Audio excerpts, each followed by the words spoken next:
Sifilis adalah salah satu penyakit infeksi menular seksual yang dapat menyerang hampir seluruh organ tubuh. Penyakit ini disebabkan oleh bakteri Treponema pallidum. Sifilis bersifat kronis dan dapat diobati. Di Indonesia, kasus sifilis didominasi oleh penularan melalui hubungan seks beresiko, baik hubungan seks pada heteroseksual, homoseksual, maupun biseksual. Penularan penyakit infeksi ini bisa terjadi pada individu dari berbagai kalangan sosial ekonomi, baik di perkotaan maupun di pedesaan. Pencegahan dini adalah upaya yang utama.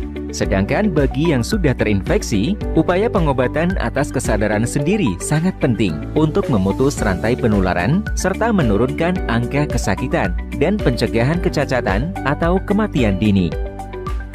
Secara umum, sifilis dapat dibedakan menjadi dua bentuk.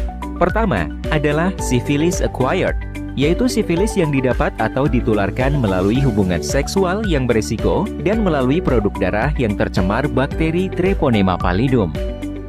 Yang kedua adalah sifilis kongenital, yaitu sifilis yang ditularkan pada masa kehamilan dari ibu hamil ke janin selama dalam kandungan.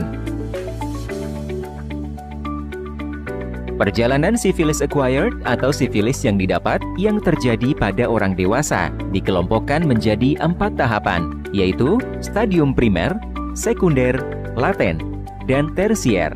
Pada stadium primer biasanya ditandai dengan penampakan luka tunggal di daerah kontak yang disebut chancre.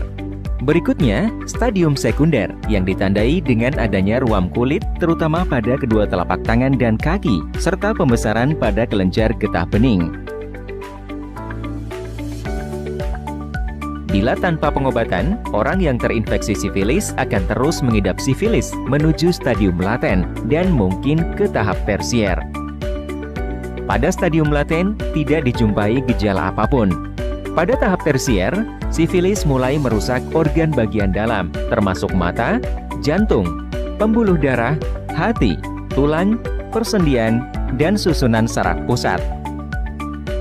Selain pada orang dewasa, sifilis bisa terjadi pada anak atau bayi yang dilahirkan dari ibu yang menderita sifilis. Hal ini disebut sebagai sifilis kongenital. Oleh karena itu, sangat penting bagi wanita hamil untuk melakukan pemeriksaan sifilis. Resiko bayi tertular sifilis dapat berkurang secara signifikan bila ibu menerima pengobatan selama masa kehamilan.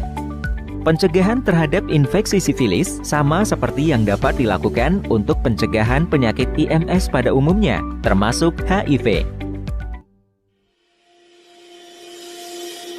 Apakah Anda masih bingung bagaimana cara mengobati penyakit yang Anda derita? Tidak tahu mana obat yang aman dan efektif untuk pengobatan? Berikut ini kami rekomendasikan produk herbal yang sudah terdaftar di BPOM, aman dikonsumsi, dan tanpa efek samping, produksi dari PT Denatur Indonesia.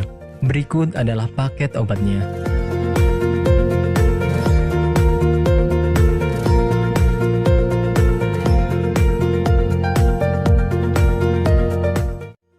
Tidak perlu ragu lagi dengan produk Denatur Indonesia karena produk sudah terdaftar di BPOM, bersertifikat halal MUI, dan didukung oleh proses produksi berstandar internasional ISO 9001, menjamin Anda mendapatkan produk herbal berkualitas dan bermutu tinggi. Dapatkan pula kemudahan untuk membeli produk Denatur Indonesia karena kami hadir di berbagai online shop, website, dan sosial media. Pengiriman seluruh Indonesia cepat dan aman dengan pilihan jasa antar yang banyak sesuai dengan kebutuhan Anda.